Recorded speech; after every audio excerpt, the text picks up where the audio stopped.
रत्नागिरी जिल्ह्यातील संगमेश्वर गावचे सुपुत्र आणि सुप्रसिद्ध छायाचित्रकार अभिषेक खातू यांच्या निवासस्थानी यंदा श्री गणेशाची अत्यंत विलोभनीय मूर्ती विराजमान झाली आहे।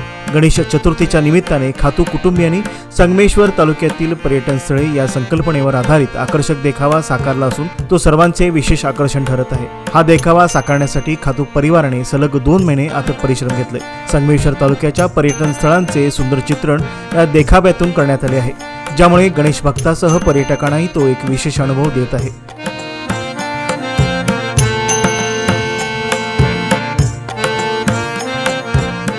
श्री गणेशाची देखणी मूर्ती प्रसिद्ध शिल्पकार मंदार शिवलकर यांनी साकारली असून त्यांच्या कलात्मकतेचे सर्वत्र कौतुक होत आहे।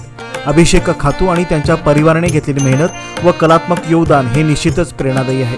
या विशेष उपक्रमाबद्दल तरुण भारत परिवाराकडून खातू कुटुंबियांना आणि संगमेश्वर वासियांना गणेश चतुर्थीच्या हार्दिक शुभेच्छा।